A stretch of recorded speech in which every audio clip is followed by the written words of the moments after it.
Okay, everyone, welcome back to the Cryptopolitan podcast. Today's guest, Yana Vella, has spent more than 15 years inside finance, including close to six running at OKX. She's seen the industry from the inside rather than the sidelines. These days, she's head of finance at Kula, a regulated impact investment firm taking real world assets on chain across emerging markets, from Zambia to Nepal to East Africa. So we've got a lot to get into. Yana, welcome. It's a pleasure to have you on. Thank you, Anush. And really happy to be here. Yes, as you said, Yana Vella, head of finance. I joined Kula back in January, so about 5 months now. Quite fresh to the company, but I was at OKX before here, and before that, I was also in iGaming and also banking infrastructure. So I have a vast experience in these kind of fast-paced markets. Mhm, mhm. Yeah, I think I want to get started with the obvious Yeah. one because OKX to Kula, to me, doesn't seem like a lateral move almost. One seems to be a global exchange, doing billions in daily volume. The other is deploying capital into, hydropower and mining concessions in these emerging markets. So I'm curious, what was it about Kula specifically that drew you in, and what made it feel like the right move after OKX? Yeah, you're definitely right. I'm quite passionate about crypto. So when I kind of moved to Kula, I wanted to remain within the crypto industry. So what drew me to Kula was that it sits at the intersection of basically everything I've worked on over the last 15 years.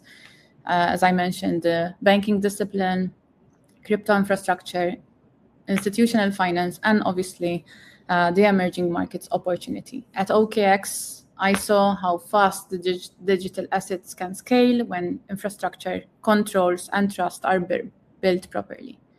But I also saw the next phase of this industry cannot only be about trading activity or speculation. It has to be about real value, real economic value. Kula stood out for me because it is trying to use the Web3 infrastructure for something much more tangible: capital formation, governance, ownership, and obviously measurable impact in real world economics. That, for me, was very compelling. It is not crypto for the sake of crypto, and that was everything for me. The move made sense because I wanted to help build the finance function behind something that could bridge institutional capital with real world deployment. Mhm. Yeah, I think that there's a real shift there, and I think it changes the actual work too.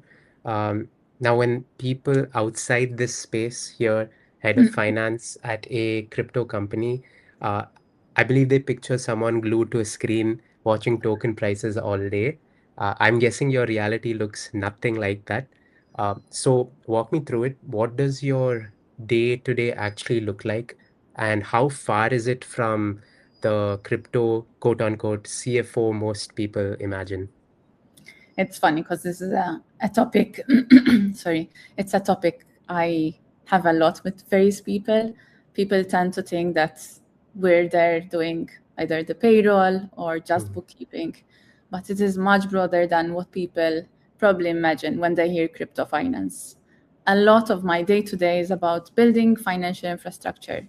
Examples: treasury, mhm, reporting, controls, building relationships, which is the most important, fund structure, audit readiness, budgeting, and much more. But because we are in Web3, we also have the additional layer of token flows, wallets, custody, exchange relationships. That is quite a challenge. On chain data, and again, many more within that kind of additional layer. So the role is really about translating between two worlds, I would say. On one side, you have the traditional finance expectations. On the other hand, you have the blockchain infrastructure, which, as everyone knows, it moves faster and creates transparency in a completely different way. So the challenge here and the opportunity is making those two worlds speak the same language. Right. Yeah, that's fascinating. And I think I also want to double down on this. I think most finance leaders are operating inside, one market or a mature market with rules that already exist and, plumbing that already works. Uh, Now, I've been going through the website as well. You're in East Africa, Nepal, Zambia, where that basic infrastructure sometimes isn't there in the first place. So, I suppose my question in practical terms, what does building institutional grade financial infrastructure actually look like on the ground in those environments? Good question. You need to start with consistency at the center and flexibility at the edge. The assets may be different, so let's take our examples: electricity, mobility, hydropower, natural resources, and obviously the countries may have different local realities. But the financial principles need to be consistent: clear ownership, controlled cash flows, reliable reporting, proper custody, strong governance, and obviously transparent decision making, which is my number one priority. At Kula, the challenge is not just deploying capital, it is building the infrastructure around that capital so it can be monitored, governed, and scaled responsibly. Emerging markets require a very practical approach. You cannot just copy and paste a structure from, let's say, your previous experience or from your other entities in Luxembourg and expect it to work on the ground. You need local Mhm, understanding, but you also need institutional standards. And that's my balance, where my balance is focused in Kula. mhm. Amazing. And I just wanted to touch upon the RWA space in general. I've been doing a lot of reading and a lot of research in this space alone. And as you know, like the tokenization market has grown a lot over the last few years. And whenever I see a number that moves this fast, my first instinct is to ask whether it's real demand or just early money chasing a story. So, from where you sit at Kula, does that growth actually feel genuine to you, or are we still right at the beginning of this? So I'm going to be very biased here. The growth is real, but the market is still early in terms of quality and structure. It's common knowledge. We are seeing serious momentum because tokenization solves real problems such as liquidity, access, settlement speed, transparency, and obviously fractional ownership.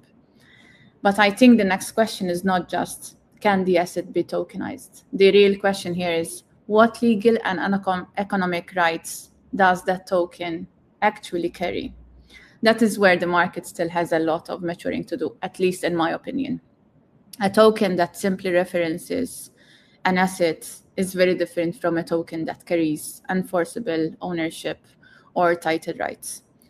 In a strong market, that distinction may not feel urgent, but in a downturn or in a dispute, the distinction becomes everything.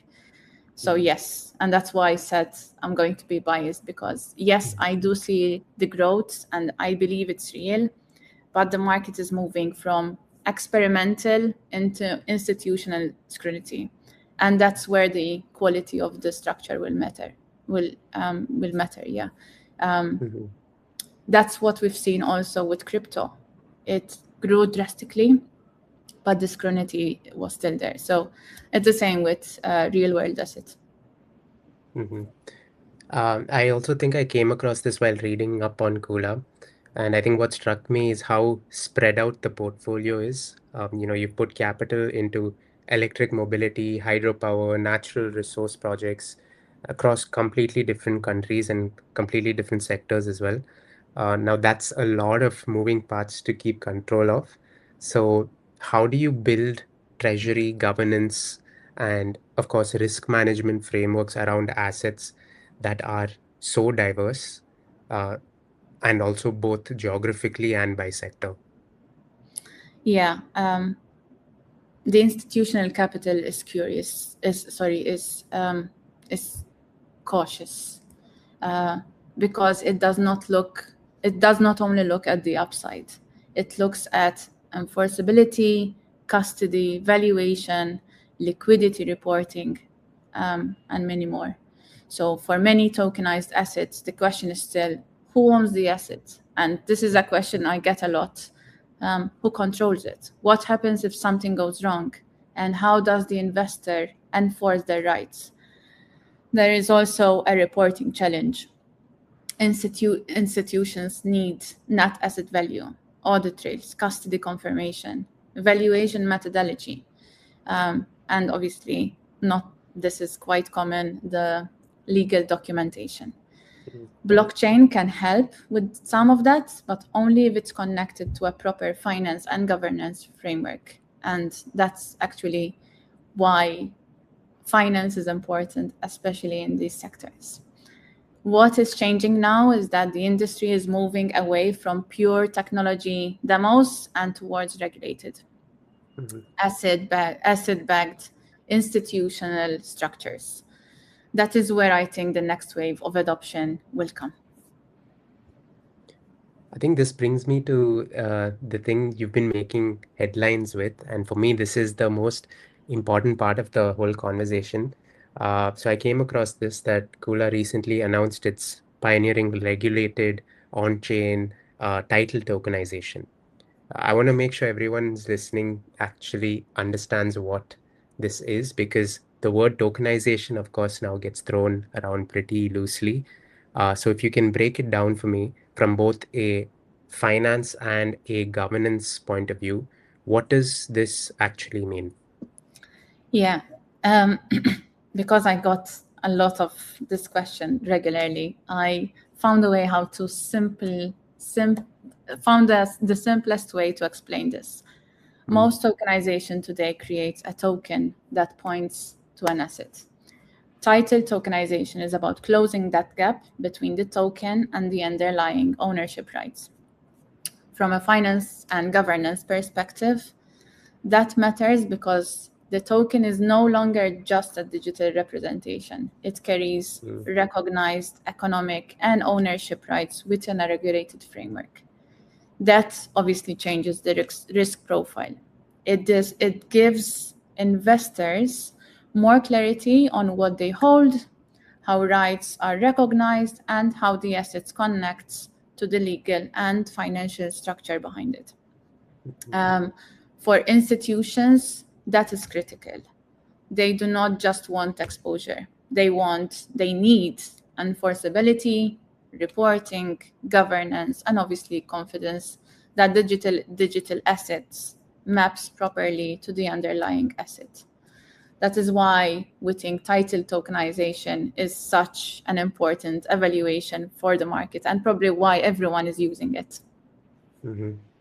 Yeah, that's fascinating. I think I'm definitely going to read up more on this and probably have a write-up on this really soon. I also wanted to touch upon the regulated angle. So Kula is regulated, you're licensed through the FSC in Mauritius. So my question is, why does regulated issuance matter so much more here? And what does it actually take to build that infrastructure in the right way? Yeah, Anush. And I'm going to go back to your topic earlier. I don't think that there's ever enough knowledge on tokenization. There's always at least from my end, the more I read, the more I learn.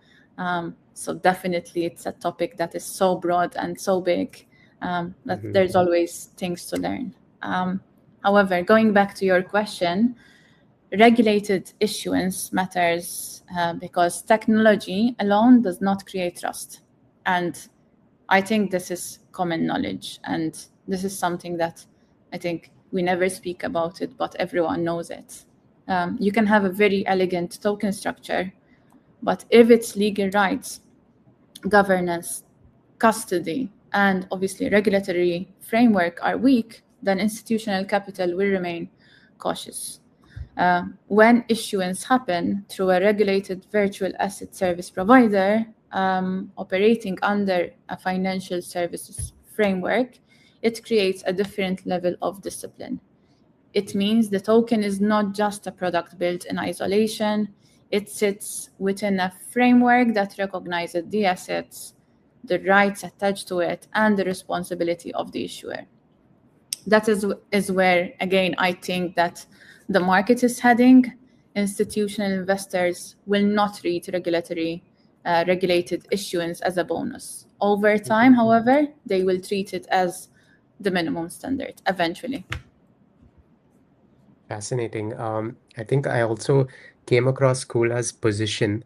It's a really unique position in that the next downturn could actually expose the gap between referential tokens and the real assets they're supposed to point to.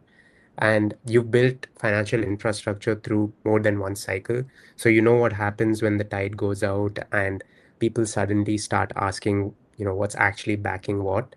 So as someone who's lived through that, do you think the industry is pricing that risk properly right now? The short answer is not fully. And let me explain why. In a rising market, people tend to focus on excess, liquidity, and upside. They do not always test the legal and operational chain beneath the token.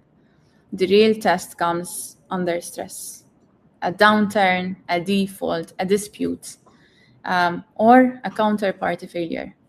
That is where that is when the investor asks, what do I actually own? Who has custody? What rights do I have? Can I enforce them? Is the token connected to the asset or is it merely referencing it? And again, these are based on what we experience and probably anyone that is within this industry is experiencing. The Mhm. gap that we're mentioning here between the representation and reality has been recurring weakness in the digital asset markets. The lesson from previous failures is that the transparency is not enough if the structure underneath is weak. And that's what we're currently working within Kula. So I think the market is finally waking up to this risk, but is not fully priced yet. And that's why I said at the beginning of the Mm. question, of the answer, sorry, that I don't think we're fully there yet. Okay. I want to start bringing us towards the close by looking forward a little. Everyone in this space loves to forecast the big $1 trillion moment, but I think I'm more interested in the actual signal that tells you when you've actually arrived. So, over the next 3 to let's say 5 years, what's the one milestone that would genuinely convince you that tokenized real world assets have crossed into financial mainstream? Wow, this always this always makes me think a lot. Um, I think that it needs to be we need to get arrive to a point where we need to be fully regulated, and that's where people would gain trust, and that's where investors would feel comfortable investing in such companies where Mm. there's regulation, there's trust, there's governance, and reducing obviously discrepancy. That's for me definitely the very straight and honest answer. Mm-hmm. And for the last one, I just want to hand you the floor as well. There are institutional investors who probably might be listening right now who are still skeptical about RWAs. And honestly, a bit of skepticism is healthy. But if you could challenge just one misconception they're holding on to, uh, the one that frustrates you the most, what would it be? Um,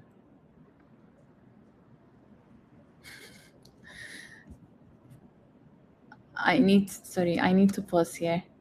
That's okay. That's all right. Are we talking about Kula or are we talking about the general topic? Just generally in terms of RWAs and the whole sector itself. Ah, what frustrates me? Um, so much. Okay. What frustrates? There's a lot. I Yep. wouldn't I wouldn't stop mentioning obviously the fact that people are using RWA for everything nowadays, it's frustrating. Mm, We're trying to be cool and innovative by using all these new words. Right mm-hmm. now, RWA is being used for literally everything. Everyone is trying to explore it and get there. Yeah. But they don't actually have the infrastructure in place. So, because there's a lot of companies that are trying to get involved in RWA and don't have the infrastructure, that's what's causing kind of the lack of trust within the Mm, investors. When and it's kind of unfair for these companies that are investing so much time and effort into making sure that there's governance, transparency, regulatory structure, and obviously in the people with expertise. It's unfair that then they're being kind of compared with these companies that don't mm, don't have what we have. mm-hmm. Yeah, That's I that's the completely agree. major. Yeah, I fully agree with that because I think there's a lot of froth in the market, as you may expect, but because of the growth that we've seen, I think there is a lot of projects that are going unnoticed that are really driving value. So I completely agree there. Uh, yeah, Yana, I think this was a great conversation. That distinction between a token that holds legal title and a token that just points at an asset is one of those things that sounds very technical right up until the moment it's the only thing that matters. And I think you made that land. Uh, I just wanted to say thanks for taking the time and walking through all of it with us. For anyone who wants to keep up with what Kula is building, is there any place that you would recommend for us to go and visit? yeah. Definitely our website, Kula.com. You can then go at the very top and connect with us at there. Hmm. And yeah, that goes straight to our inbox, and the right person would kind of pick up. All the people within Kula are very invested in this industry, sorry, in this company. So we never miss anyone who is interested in the company. Okay. Thank you, everyone. And thank you so much. Um, Thank you let's, so much, um, Anush. This was a thank you so pleasure, much. honestly. It really was. That's been the Cryptopolitan podcast. Thank you for tuning in, everyone, and I will see you all on the next one. Thank you.